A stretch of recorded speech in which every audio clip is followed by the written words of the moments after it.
Hi, everybody. This is Chantel from Sweet Job Spot. Our guest today is Deon Haar. He has over 20 years of experience in HR and recruiting. He's founded 4 companies, including TCP Talent, Nationwide Pharmacy Services, Source Junction, and his newest baby, Talent United. He's an industry disruptor and 6-figure recruiter who believes if his clients don't succeed, neither does he. Please welcome him to today's show. Hi, Deon. Thanks for being here today. Hey, no problems. How you doing? Great. So I'm so excited to hear that you are a 6-figure recruiter.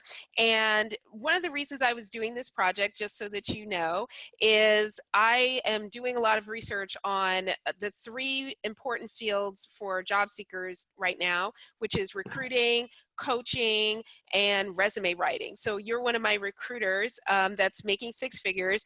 And so I wanted to know what got you started in doing this, in recruiting. You've obviously started 4 companies. You're obviously very passionate about it. So tell me a little bit more about that.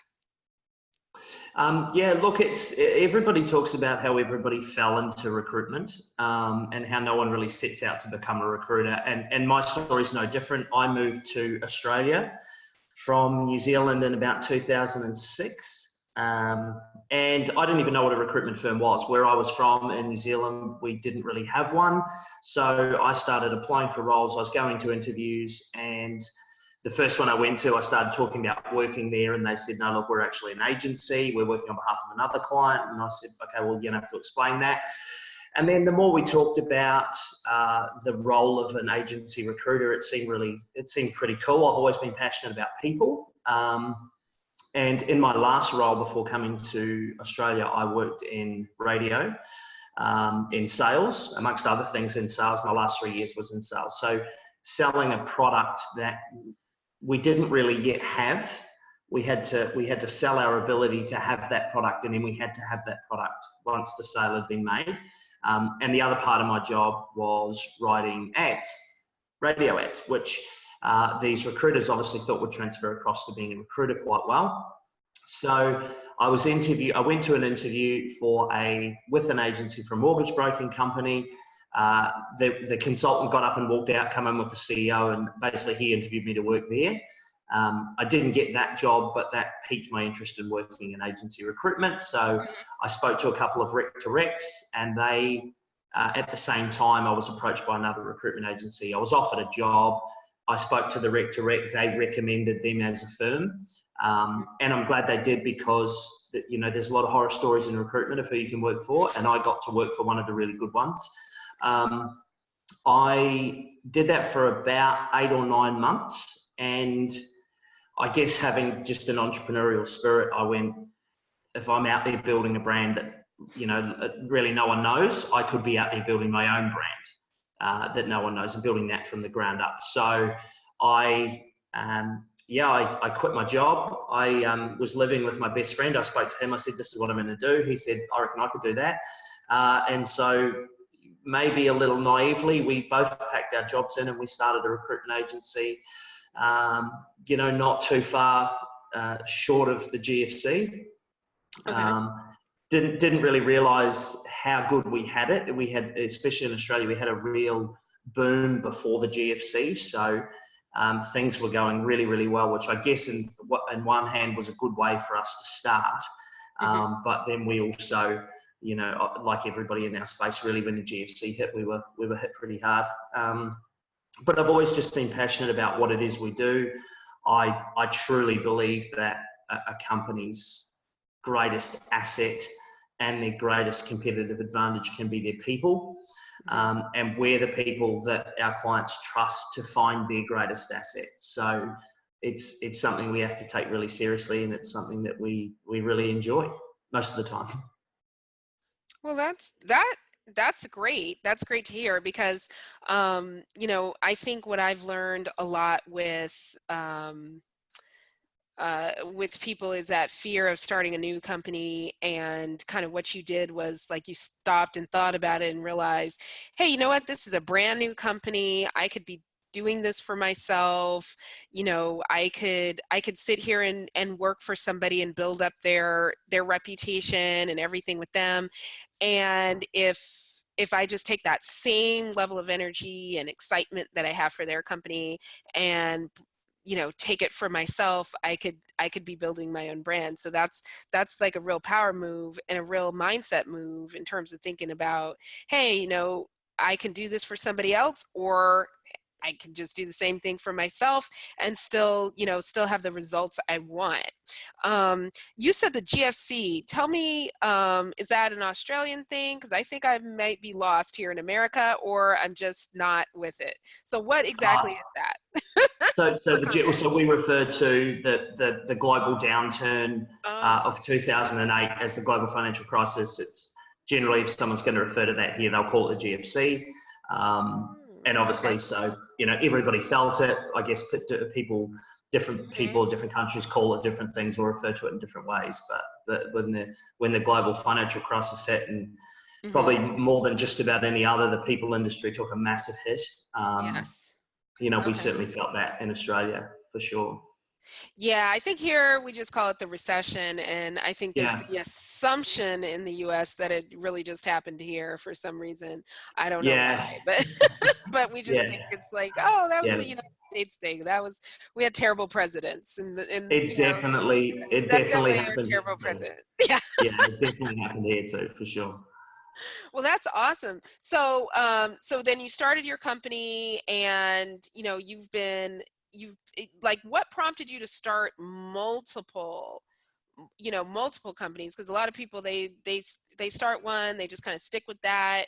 What made you say, like, I'm gonna, let's take this brand and like really expand it into multiple different divisions, and I mean basically different entities? Yeah, so I guess of the four businesses that we run, two are traditional recruitment companies, and then two are very different, and those two are very different from each other. So TPC Talent was my background, as I said, was sales and marketing. So the kind of logical step for me was to recruit sales and marketing people. I know what they do. I know what a good one looks like. Equally, I know what a bad one looks like. So that was the logical step for me. So TPC Talent was a sales and marketing focused business, but what ended up happening was we got to know our clients very well, and what they would do is say, we know you recruit our salespeople, but could you also help us with a technician or a service manager or admin manager? So we ended up being quite generalist amongst our smaller group of really loyal clients. And then in about 2015 or 16, I took an internal role with a company where I was the national HR and recruitment director, as well as running TPC Talent. And I got to know a lady who was very, very well known and well respected in the pharmacy space, and she was a pharmacy broker. She introduced me to a number of her clients, and we started recruiting for those clients. And then the business that we were both working for, which was not ours, closed its doors, and Sue and I said, well, what are we going to do with these pharmacy clients? And so we created the brand Nationwide Pharmacy Services, and it is very pharmacy specific. So one had become quite generalist, and the other one was incredibly niched.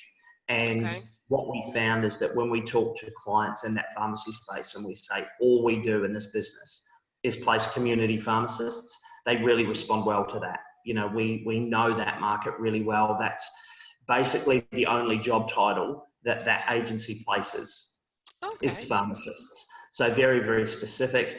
And then through knowing a lot of recruiters and at TPC Talent, we joined a network of small to medium sized specialist recruiters. And for a number of years, I sort of felt that you couldn't do a really good job, or it was very hard to do a really good job of sourcing quality people for your clients.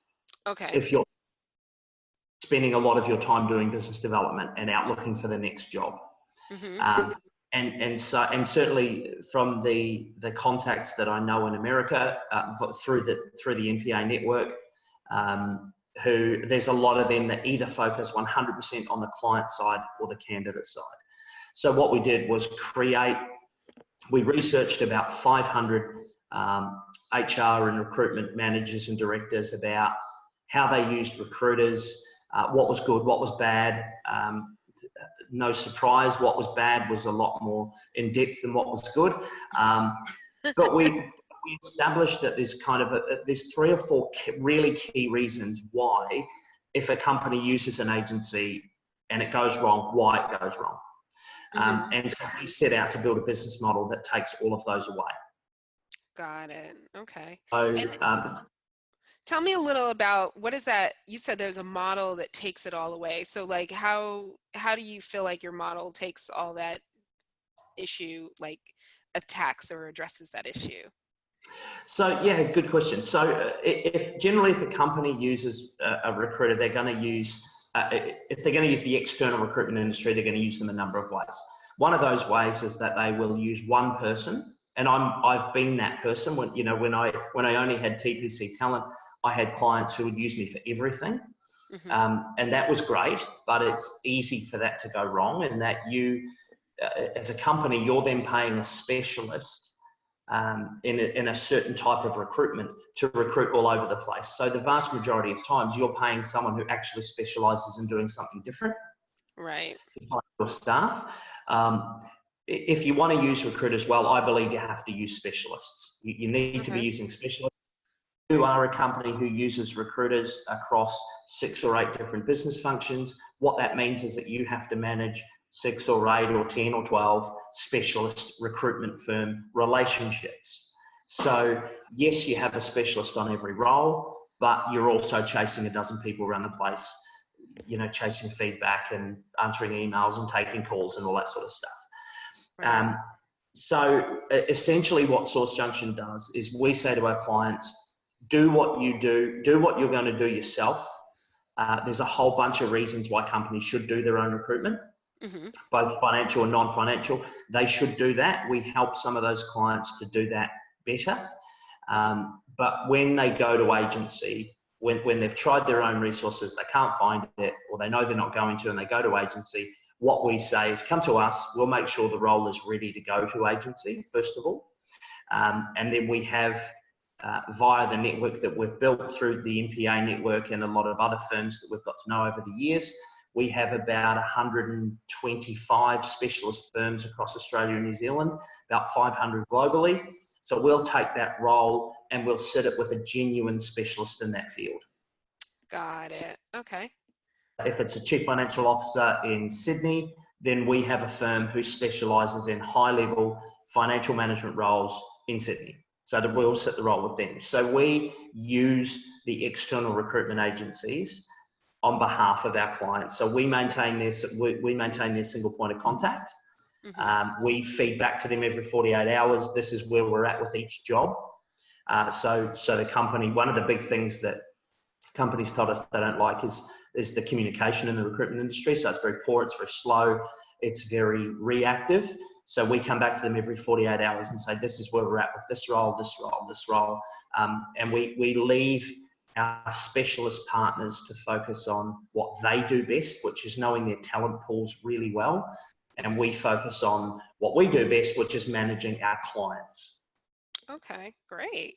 Yeah, and that's a really important area that you touched on, was kind of knowing your talent pool, knowing where the people are. I find that when I was doing some research on recruiting, that a lot of people kind of say like, oh, I'm going to go recruit doctors. And it's like, well, do you know any doctors? No, but I'm going to recruit them. And then it, How can they be defined, right? Right. How hard can doctors be? Well, that don't have their own practice and aren't, are trying to work for this hospital, they might be kind of difficult to find, right?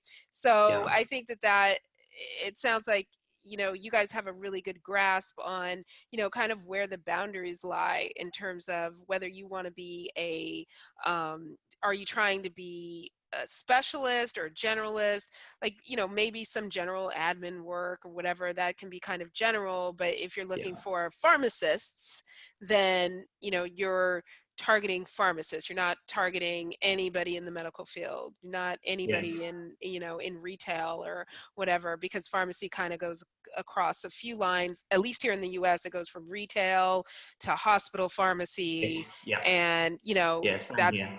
yeah. So it's slightly different. You work on different things depending on what kind of pharmacist you are.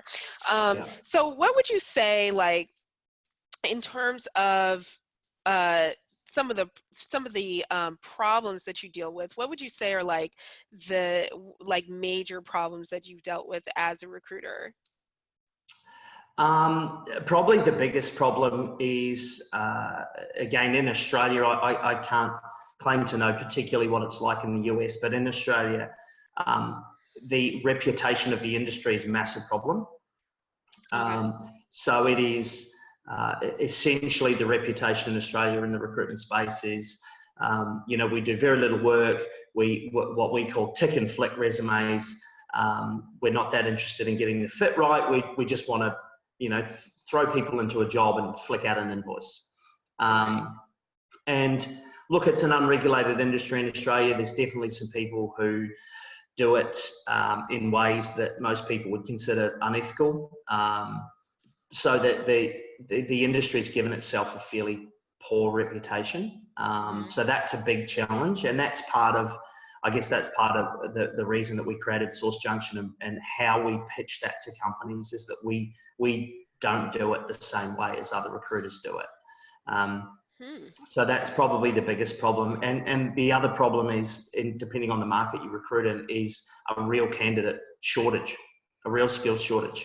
And that's, we see that probably no clearer than in the pharmacy space. Here in Australia, these people are just ridiculously hard to find sometimes. So that's probably the other problem. And maybe tied to the first one is companies don't always realise what we do. Okay.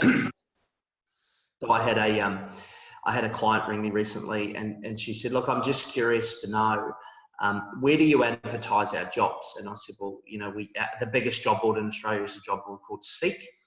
But I said, we use Seek, but then we'll put it across, and I listed about 5 or 6 other job boards that we put it on, as well as our own social media and that. And she said, "Well, what were those other sites you mentioned?" And there's a wide range of sources for candidates now to find jobs. And so because that's so diverse, companies don't know where to advertise their own jobs. Mm-hmm. So Right. as a recruiter, you spend time getting to know all of these various sources, which ones work and which ones don't. And that takes a lot of time. And you get across all of those, but I don't think a lot of times companies actually realize how much work a recruiter does. It's not just one job board, read a few resumes, throw across the best couple across, and hope for the best. Mm-hmm. So they're probably the three big problems that recruiters face in Australia, and we're no different. We've faced them all, and we continue to face those problems here as well. Yeah, we definitely, I definitely think that a lot of people have a misconception of what recruiters do. There's definitely recruiters that are out there just trying to make a buck, but if you want to maintain those business relationships, you can't just throw terrible people into the Yeah, pool and hope that they're going to, that they're going to swim and they're going to work. And then, also, they're not going to necessarily trust you in the future if you're like that. And I think what I found more of the issue, at least here, is kind of like, well, we could do it ourselves. And I'm yeah, like, well, you've had that job listed for a long time. Like, you're not doing a great job of doing it yourself.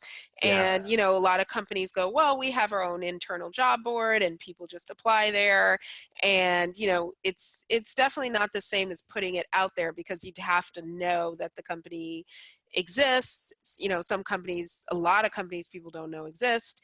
And then you'd yeah, also have to do a little marketing on your behalf in terms of getting people excited about a position, working for this unknown company, and et cetera, et cetera. Because just because you exist doesn't necessarily mean people know you. It's not, I mean, here I live in Atlanta. We've got the Home Depot, which is huge, Fortune 50 company. We've got UPS, you know, packaging. We've got what is it? A couple of we've got AT&T and a couple of phone companies and media companies out here. But for the most part, a lot of other companies are small, you know, Yeah.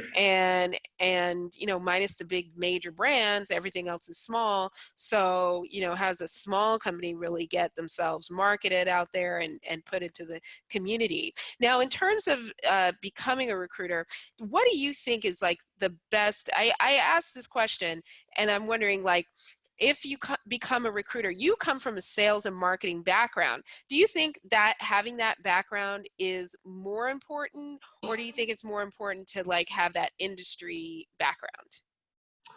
Yeah, look, that's a really good question, and it's a really hard question because recruitment is a sales job. You can package it up whatever you like. You are selling from the outset. You're selling your own services. You're selling your ability to find these hard to find candidates.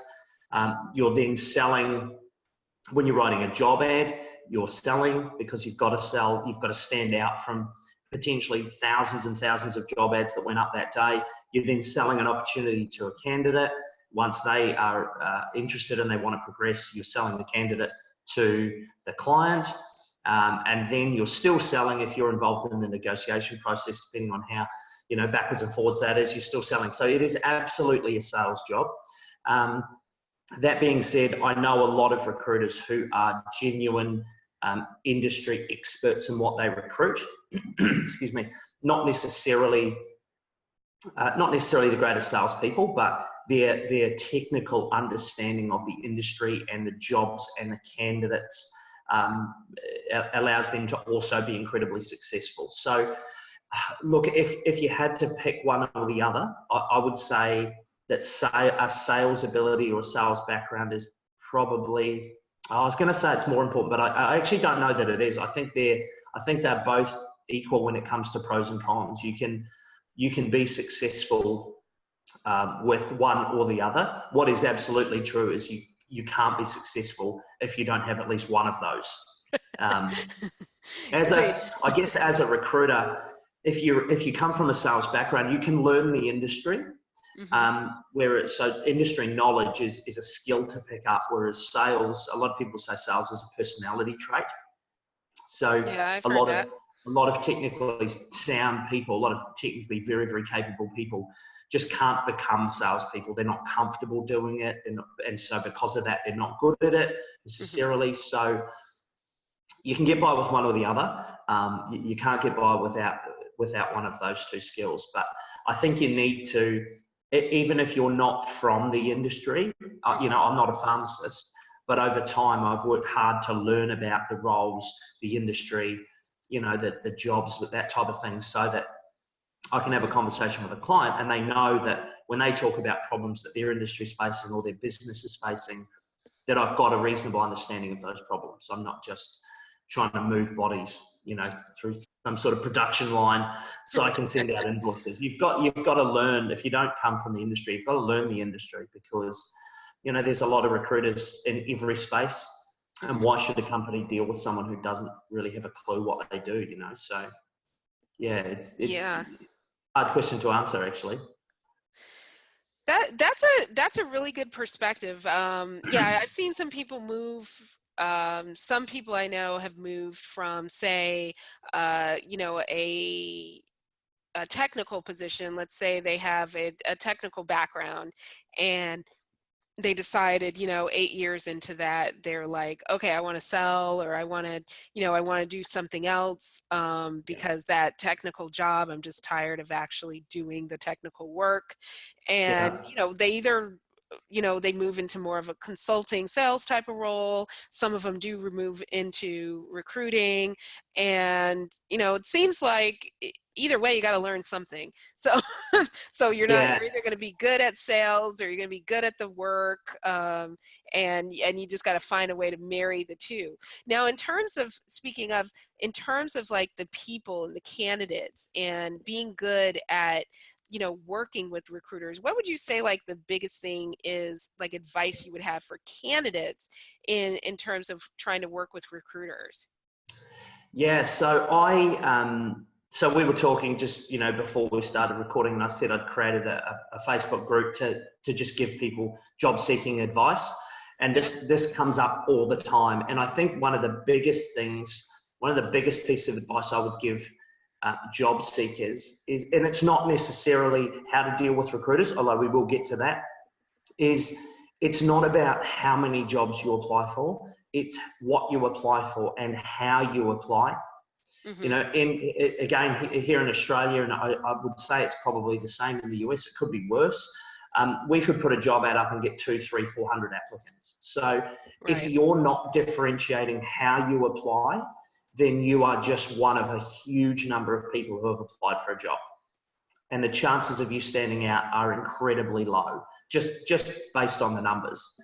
Right. So you have to be very specific about what it is you want. You need to be able to apply in a way that allows you to stand out.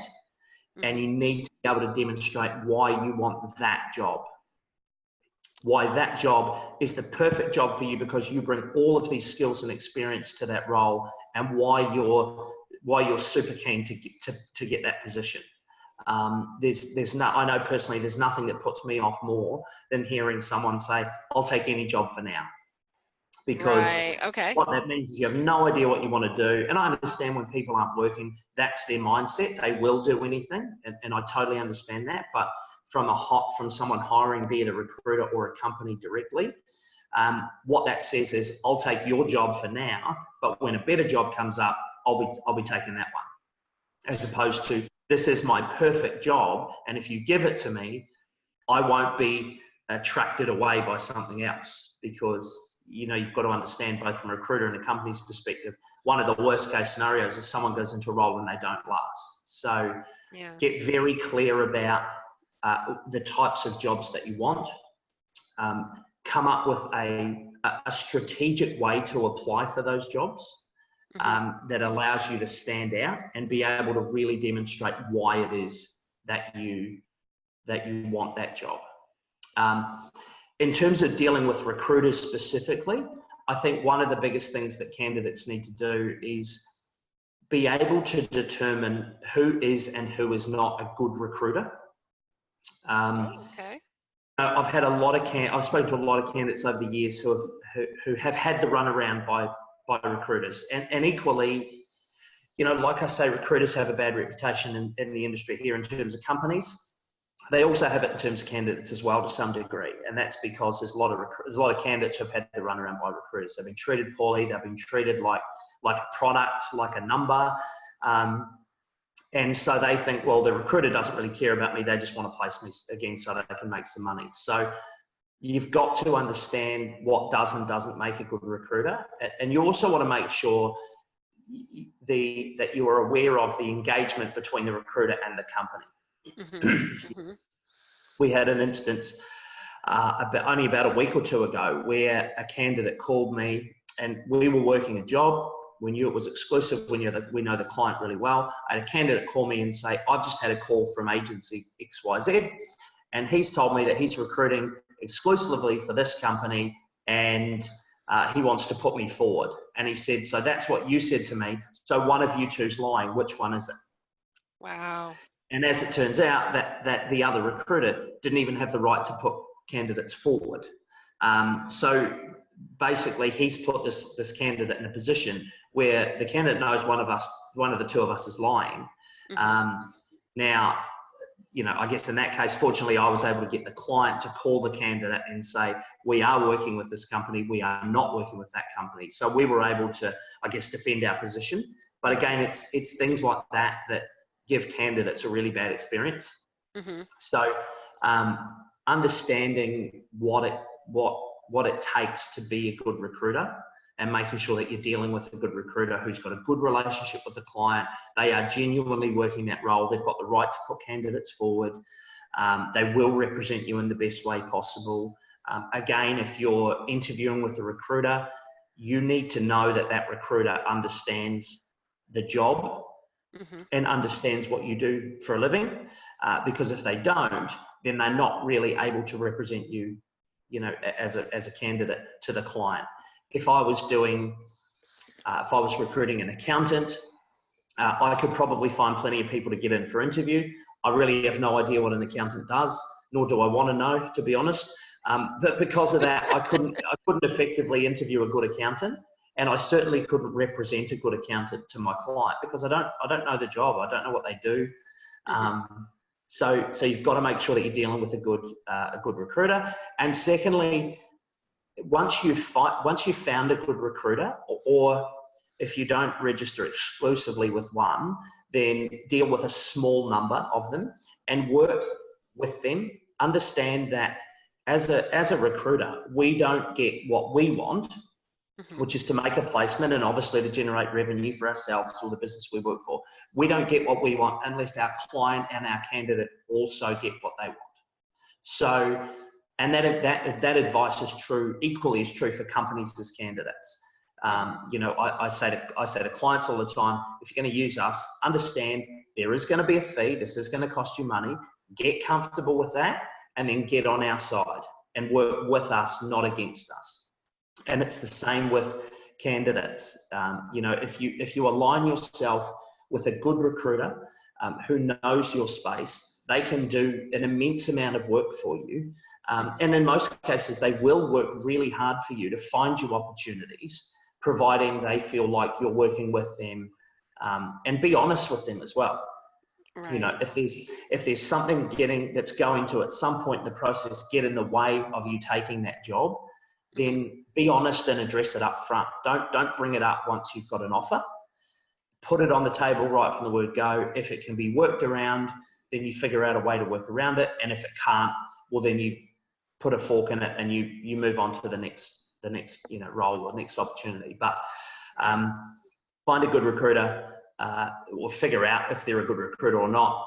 Get on their side and work with them, and be honest with them, and tell them everything that could come up at some point in the process, because it probably will.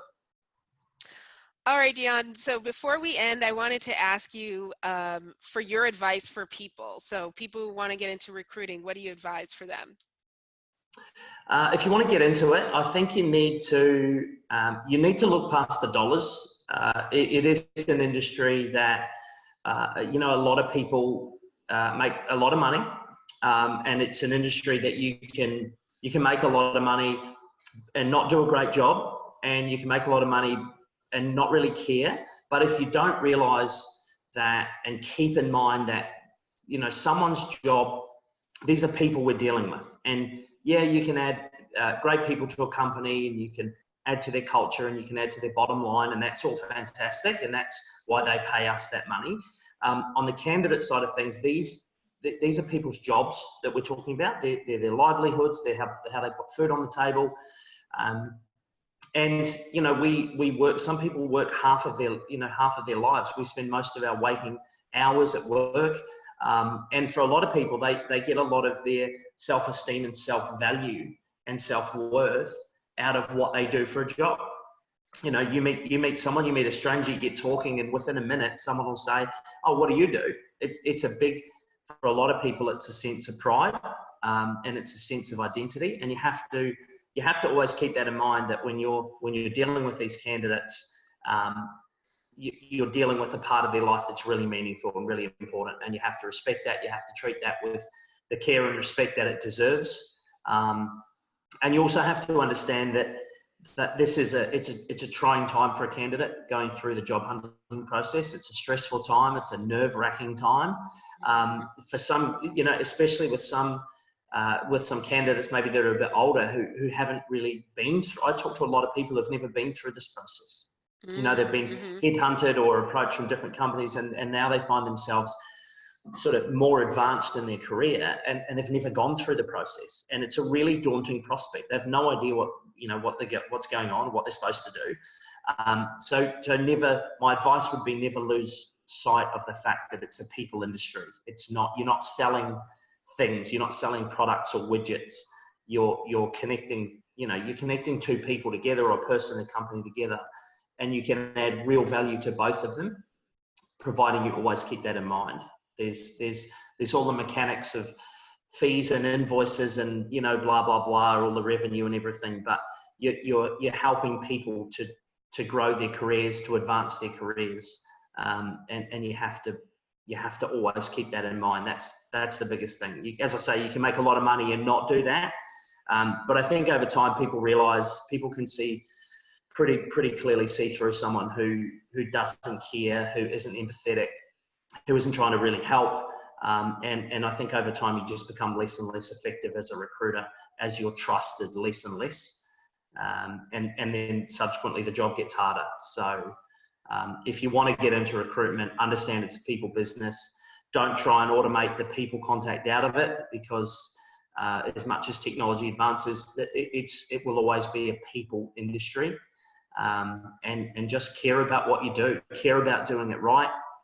I always like to tell potential clients and candidates that we still deal with our oldest client. So one of our first clients, it was our second ever placement as a company here in Brisbane, Australia, and we still deal with them now 12 years on. And I asked them why, and they said, because you give a insert swear word here about getting it right. They said you care about getting it right. It's, I know their business really well.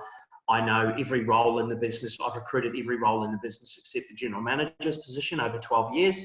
But why they keep using me is because they perceive, and it's true, that I care about getting it right. It's not just about the invoice or the fees. It's about getting it right. It's about finding really good people and connecting them with a company that will treat them really well. That's awesome. I love that philosophy. I love the caring and, what you're showing. Now tell me one more thing I didn't get. What was the name of your Sure. Facebook group? The Facebook group it's a Brisbane-based Facebook group, and it's called Real. It's quite a long name. It's Real Brisbane Jobs and Career and Hiring Advice. Wow, so it's pretty that elaborate, is very but long. I wanted to clear what it was about. So, but yeah, it's as I said earlier on, it's a group that I started because we were getting approached by, I think like a lot of recruiters do, who get approached by people that they can't really help, and it's not because you don't want to help them, but I can't help really. I can't help a tiler or a carpenter or whatever get a job. It's just not the space I'm in. I don't have those clients that I can call and say, are you looking for somebody? But we realized what we could do was we could be a source of information to help those people navigate their way through job seeking. And I spoke to somebody literally yesterday who said, this guy you could just tell in the conversation, he was absolutely frustrated as anything. And he said that he had applied for over 3,000 jobs and hadn't got a job. And, I just came back to that advice of stop applying for so many jobs, pick a job type and be strategic about how you apply and stand out in your application in how you apply, because you will be one of hundreds of people applying for the types of work that he does. And so, he needs to stand out. So we sort of thought we can create a location where people can go and they can get free, honest advice. Excuse me. Sometimes the advice isn't necessarily what they want to hear, but it's the truth, and it's the truth delivered by people, by a team of people. I'm one of them who have amongst us probably 50 years of agency experience, 40 something years of agency ownership experience. And, we want to impart that to people in a way that can help as many people as possible. It's outside of our core business, but it's, I guess it's a way for us to help a few people along the way. And if we can, fantastic. I think we did a poll about 2 weeks ago, and something like 40 or 50 people that got jobs purely through the group, because we allow other people to post jobs in it and whatnot. So that was pretty cool. That was cool to know. We didn't play a part really in getting those people jobs. Obviously, we don't get anything out of it, but it was cool to know that 50 people or so had picked up work just via this group. That was pretty cool. So Yeah, that's always a good feeling as a Yeah, Facebook group owner myself. I definitely feel really good when I see, you know, good jobs being posted, people interacting, and, you know, whether you're the person who's actually placing them or they're just getting placed you know, through somebody else, at least you feel like you've made an impact on the world, right? yeah, So, absolutely. make a world a better place, right? Sure, for uh, sure. It well, needs it. well, thanks so much, Deon. For those of you guys who are looking to contact Deon, he is in Brisbane, Australia, and you can go find him on LinkedIn. I will have a link somewhere on this page with some information to connect with him. Sure. And you have a good rest of your day. Thanks, sweethearts. We'll see you on the next show. All right, bye. Yeah, take care.